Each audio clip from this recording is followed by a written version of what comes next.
ইয়ঞ্জি যখন রুমে প্রবেশ করে তখন তায়ুনের বাবাকে দেখতে পায়। সে রুমে কিছু একটা খুঁজছিল। তখন সে তাকে জিজ্ঞাসা করে, আঙ্কেল, আপনি এখানে কি করছেন? তার মানে আপনি আমাদের জীবনে টাকার জন্য এসেছেন, তাই না? আপনার হাতে এটা কি? তখন সে বলে, হ্যাঁ, আমি টাকার জন্য এসেছি, আমার টাকার অনেক বেশি প্রয়োজন ছিল। তখন সে বলে, আপনার যদিও টাকার প্রয়োজন ছিল তাহলে আপনি আমাদেরকে বলতে পারতেন। আমি তোমাদের বলার অনেক চেষ্টা করেছি কিন্তু বলতে পারিনি। তখন ইয়ঞ্জু বলে যে আপনার যদি বলার ইচ্ছেই থাকতো তাহলে আপনি বলতে পারতেন। তার মানে ইন্স্যুরেন্স কোম্পানির কাছে আপনিই গিয়েছিলেন আর এখন টাকা আপনিই চুরি করার জন্য এই শিলটি নিতে এসেছিলেন। তখন সে বলে, হ্যাঁ, আমিই গিয়েছিলাম। তাতে কি হয়েছে? আমার টাকার প্রয়োজন, আমি টাকা নিতেই পারি। তার কথা শুনে ইয়ঞ্জির রাগ উঠতে শুরু করে, যার কারণে সে শিলটি তার কাছ থেকে নেওয়ার চেষ্টা করে। কিন্তু লোকটি কোনোভাবেই তার কাছ থেকে শিলটি দিতে চাচ্ছিল না। এক পর্যায়ে তাদের মধ্যে হাতাপাই হয়ে যায় আর আমাদের নায়িকা তার হাতে কামড় বসিয়ে দেয়। লোকটি শিল ছেড়ে দেয়, কিন্তু সে ইয়ঞ্জির উপর হামলা করে কিছু একটি দিয়ে তাকে ডিল দেয়, যার কারণে সে নিচে পড়ে যায়। নিচে পড়ে যাওয়ার পর তাকে আরেকবার সে আঘাত করতে চায়, তখনই এখানে আমাদের নায়ক চলে আসে। কিন্তু ঘটনা ঘটে এমন যে আমাদের নায়িকার হাতে অনেক বেশি ব্যথা লাগে। সিন পরিবর্তন হয় পুলিশ স্টেশনে। পুলিশ স্টেশনে তার বাবাকে জিজ্ঞাসাবাদ করা হয়। লোকটিকে জিজ্ঞাসা করা হয়, আপনি কি ইন্স্যুরেন্সের টাকার জন্য আপনার ছেলেকে খুঁজে বের করেছেন? লোকটি বলে, হ্যাঁ। এটা কি আমি ভুল করেছি? আমি তো ভুল করিনি। আমি ওদেরকে লালন পালন করতে অনেক টাকা ইনভেস্ট করেছি, যার কারণে আমি টাকা নিয়েছি। তখন তাইউন ধমক দেয় আর তাদেরকে থামতে বলে। সে পুলিশ স্টেশন থেকে বেরিয়ে যাবে তখনই তার ভাইয়ের বন্ধু তাকে পেছন থেকে ডাক দেয় আর বলে, তোমার সাথে আমার কিছু কথা আছে। সিন পরিবর্তন হয়, আমাদের হসপিটালে দেখানো হয়। ইয়ঞ্জি হসপিটালে ছিল, তার চিকিৎসা চলছিল। এদিকে ইয়ঞ্জির কোম্পানিতে জানিয়ে দেওয়া হয় আজ তাইয়ন অফিসে আসতে পারবে না। তাইয়ন অফিসে আসতে পারবে না এটা জানার পর ম্যানেজার তার ডেস্কের দিকে তাকায়, দেখতে পায় ইয়ঞ্জিও আজ অফিসে আসেনি। তার কিছুটা সন্দেহ হয়, কিন্তু সে কোনো স্টেপ নেওয়ার আগেই সিন পরিবর্তন হয়ে যায় আর আমাদের পুলিশ স্টেশনে দেখানো হয়। তাইয়ুনের ভাইয়ের যে বন্ধুটি ছিল পুলিশ, সে তাকে ডেকে নিয়ে আসে আর তাকে বসতে বলে। তারপর তাকে বলে যে আমি তোমাকে কিছু কথা বলতে চাই। আসলে আমি আর তোমার ভাই একই টানায় কাজ করতাম। আমি প্রায়ই দেখতাম সে কোনো বিষয় নিয়ে রিসার্চ করছে। যখন আমি দেখতে পাই তখন আমি তাকে জিজ্ঞাসা করি, এই মামলার যে ভিকটিম সে কি তোমার পরিচিত? তখন সে জানায় যে না, ওই লোকটি আমার পরিচিত নয়, তবে যে এইসব করেছে উনি আমার পরিচিত। তখন আমি জিজ্ঞাসা করি, উনি তোমার কি হয়? তখন সে আমাকে জানায় ওই লোকটি নাকি তার বাবা। তারপর আমি তোমার বড় ভাইকে জিজ্ঞাসা করি, তুমি কি তোমার বাবাকে নির্দোষ প্রমাণ করার চেষ্টা করছো? তখন সে আমাকে জানায় যে না, সে তার বাবাকে নির্দোষ প্রমাণ নয়, উল্টো সে তার বাবাকে বেশি সময় জেলে রাখার চেষ্টা করছে। তখন তাইওয়ান বলে, এর পেছনে কারণ কি ছিল? তখন লোকটি বলে, হ্যাঁ, তোমার বড় ভাই আমাকে কিছু ঘটনা খুলে বলে। যেমন তোমার বাবা খুবই নেশা করত আর নেশা করে তোমাদের মারধর করত। তার চেয়েও বড় কথা, তোমাদের বাবার জুয়ার নেশা ছিল। জুয়াতে সে সবকিছু হারিয়ে ফেলতো। হারানোর পর সে ড্রিঙ্ক করে বাসায় ফিরতো আর তোমাদের অনেক মারধর করত। তোমার বড় ভাই মারধর সহ্য করলেও সে কখনোই চাইতো না তোমার উপর এইসব আঘাত আসুক, যার কারণে সে তোমাকে অনাথ আশ্রমে রেখে আসে। সে মনে করেছিল তোমার বাবা যদি কোনো মামলায় ফেঁসে যায় আর সে যদি জেলে থাকে তাহলে তোমাকে ফিরিয়ে নিয়ে আসবে। কিন্তু আমাদের কোরিয়ার আইন তো একটু ভিন্ন, তাই না? যার কারণে তোমার বাবা যখনই তোমার বড় ভাইকে মারধর করতো সে পুলিশ স্টেশনে এসে বলতো, কিন্তু তোমার বাবা এসে বলতো যে তোমার ভাই না, তোমার বাবার কথা শুনে না, যার কারণে সে তোমার ভাইকে শাসন করে। এই জন্য কখনোই তোমার ভাই তোমাকে ফিরিয়ে আনতে পারেনি, কারণ তোমার বাবা জেলে প্রবেশই করেনি। তবে যখন তোমার বাবা জেলে গেল তখন সে তোমাকে আনার চেষ্টা করেছিল, কিন্তু সে চিন্তা করলো তোমার বাবা যে কোনো সময় বাহিরে বের হয়ে আসতে পারে। তারপর থেকে তোমাকে তার বিয়েতে ডাকা বা তোমার সাথে দেখা করার অনেক চেষ্টা করেছিল তোমার ভাই, কিন্তু কোনোভাবেই করতে পারেনি। সব সময় তুমি তোমার ভাইকে ভুল বুঝেছো, কিন্তু তোমার ভাই সব সময় তোমার ভালো চেয়েছিল, যার কারণে সে সব সময় তোমার বাবার কাছ থেকে তোমাকে দূরে রাখার জন্য এইসব করে এসেছে। হয়তো তোমার ভুল ধারণা তোমার বাড়ি সম্পর্কে থাকতে পারে, কিন্তু আমি যেহেতু সবকিছু জানি আর আমার কাছে প্রমাণ রয়েছে তাই তোমাকে সব প্রমাণ দিয়ে দিলাম। এদিকে আমাদের ইয়নজিকে দেখানো হয় যে কিনা তায়নকে বারবার কল করছিল কিন্তু সে কোনোভাবেই কল রিসিভ করে না। সিন আবারও পরিবর্তন হয় তায়নের কাছে যে কিনা বাসায় ফেরে। বাসায় আসার পর সে তার ভাইয়ের রুমে যায়। রুমে গিয়ে তার ভাইয়ের একটি ডায়েরি খুঁজে পায়। ডায়েরিতে তাদের অনেক ছোটবেলার ছবি ছিল। বেশিরভাগ ছবি ছিল তায়নের।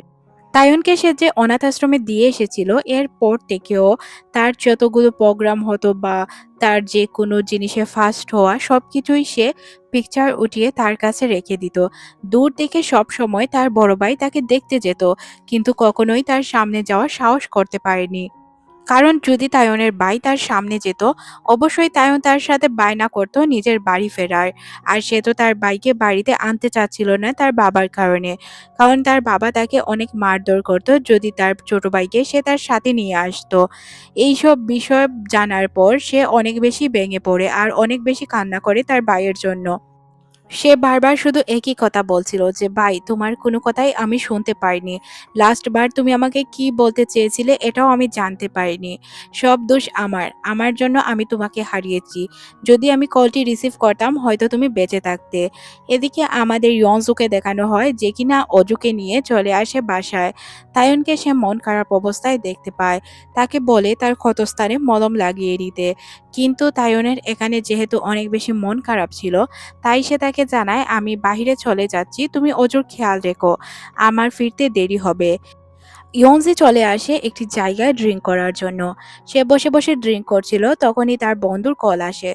তার বন্ধু তাকে অ্যাটেন্ড করে। তার বন্ধু তাকে জিজ্ঞাসা করে কি হয়েছে। তখন সে বলে, ওই দিন আমার বড় ভাই আমাকে কল করেছিল এই কথা বলার জন্য যে আমার বাবা জেল থেকে রিহাই হয়েছে। সে আমাদেরকে খোঁজার জন্য আসছে। হয়তো সে আমাদের কোনো ক্ষতি করতে পারে। কিন্তু আমি কল রিসিভ করিনি। যদি আমি কলটি ওই দিন রিসিভ করতাম তাহলে আজ আমার বড় ভাই জীবিত থাকতো। আমার বড় ভাইকে এইভাবে নিজের জীবন দিতে হতো না। অজু তার বাবা-মা হারাতো না। অজু আজ তার বাবা-মা হারিয়ে এতিম।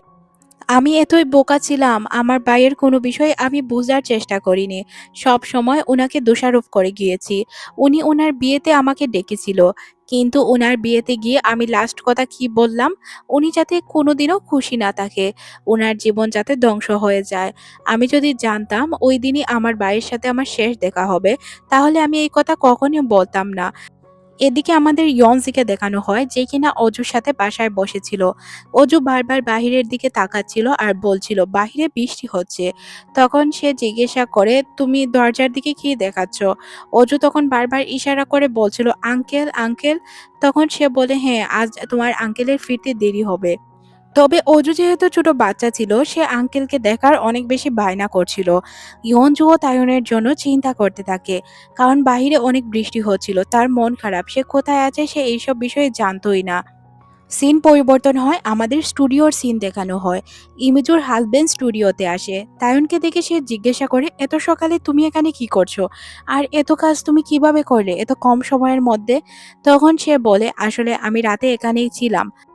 তাইয়নের যেহেতু মন খারাপ ছিল যার কারণে সে আজ সারাদিনই কাজ করছিল। সে কাজ করায় নিজেকে বিজি রাখে। সিন পরিবর্তন হয় আমাদের ইয়নজুকে দেখানো হয়। আজ ইয়নজুর প্রমোশনের দিন ছিল। যেহেতু তাকে এখানে পার্মানেন্ট করে দেওয়া হয়েছে তাই সবাই মিলে এটা সেলিব্রেট করছিল। তার জন্য কেক নিয়ে এসেছিল। ইয়নজুর চকলেট কেক পছন্দ এটা তার ম্যানেজারের মনে ছিল। তাই সবাই জিজ্ঞাসা করে, তুমি কি ম্যানেজারের অনেক ক্লোজ ছিলে? সে বলে, কেন? তখন তারা জানায় যে তার এখনো মনে আছে তোমার চকলেট কেক পছন্দ। সে যখন সবাইকে কেক দিচ্ছিল তখন তার ক্ষতস্থান দেখা যায়। ম্যানেজার জিজ্ঞাসা করে তার কি হয়েছিল। তখন সে জানায় তেমন কিছু হয়নি, জাস্ট হাতে একটু লেগেছে, কিন্তু এটা ব্যান্ডেজের কারণে অনেক বেশি দেখা যাচ্ছে। তারপর ইয়নজি তার বান্ধবীর সাথে বসে গল্প করছিল। তার বান্ধবী বলে, দেখলে আজকাল কাউকে বিশ্বাস করা উচিত নয়। তখন ইয়নজি বলে, আমার তো চিন্তা হচ্ছে তায়নের জন্য। কারণ আমি তাকে ফোর্স করেছি তার বাবার সাথে কথা বলার জন্য। আমি তো জানতাম না লোকটি এমন। সে বারবার না করছিল লোকটির সাথে মিশতে। কারণ লোকটি তাদেরকে ছেড়ে চলে গিয়েছিল। কিন্তু আমি তাকে বারবার এটাই বোঝাচ্ছিলাম যে লোকটি তার বাবা। যেহেতু তার বাবা তাই তার তার সাথে মেশা উচিত। কিন্তু এখন আমি বুঝতে পারছি আমি কত বড় ভুল করে ফেলেছি। এমনটা করা আমার জন্য একদমই উচিত হয়নি। তায়নের অবস্থা এখন কি আল্লাহই ভালো জানে। কারণ তায়নের সাথে এখন পর্যন্ত আমার কোনো যোগাযোগ হয়নি। সে এখন পর্যন্ত আমার কলও রিসিভ করছে না। তারপর আমাদের অফিসের সিন দেখানো হয়।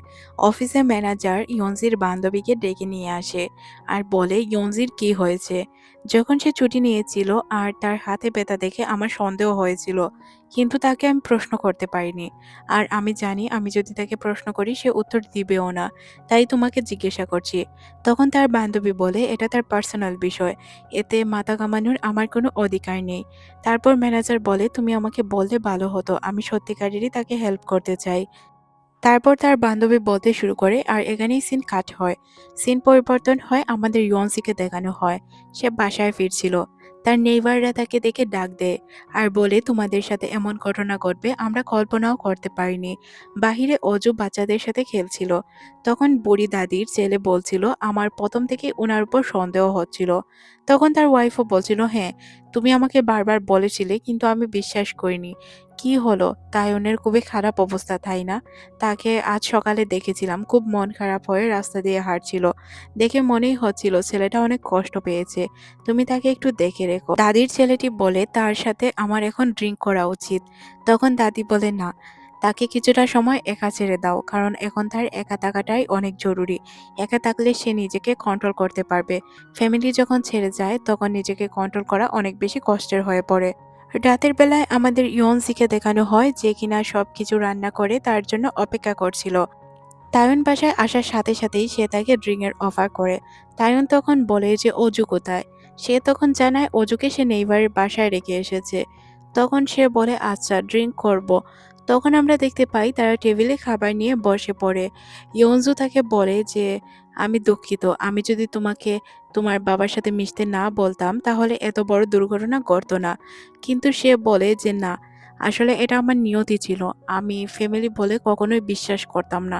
কিন্তু তোমার কারণে আমি বিশ্বাস করেছি। তোমার কারণে বলব না, হয়তো আমার মন টেনেছিল তাই বিশ্বাস করেছি। কিন্তু বিশ্বাসের নাতিজা এই হলো। আবারও আমাকে ধোঁকা খেতে হলো। আমার ফ্যামিলি তো আমাকে ছেড়ে চলেই গিয়েছে। তুমি তো তা দেখেছো। আমার বড় ভাই আমাকে কখনোই সত্যটা বলেনি। কিন্তু যখন আমি সত্যটা জানলাম তখন আমার বড় ভাই আমার কাছে নেই। ইয়নসু তখন বলে চিন্তার কোনো কারণ নেই, আমি আর অজু তো আছি। অজুও তো তোমার ফ্যামিলি, তাই না? তায়ন বলে অজু আমার ফ্যামিলি না, কেউই আমার ফ্যামিলি না, আমার ফ্যামিলির কোনো প্রয়োজন নেই। আমার কাছের মানুষগুলাই সবসময় আমাকে কষ্ট দিয়েছে। বড় ভাইয়ের ছেড়ে যাওয়া, বাবার ছেড়ে যাওয়া সবকিছু মিলিয়ে আমি অনেক কষ্ট পেয়েছি। তাই আর কষ্ট পেতে চাই না। তুমি অজুকে সামলাবে, আমি চলে যাব এখান থেকে। তারপর সে তার রুমে চলে যায়। আর রুমে গিয়ে সে চুপচাপ বসে থাকে। তার ভিতরে অনেক কষ্টে ভরা ছিল।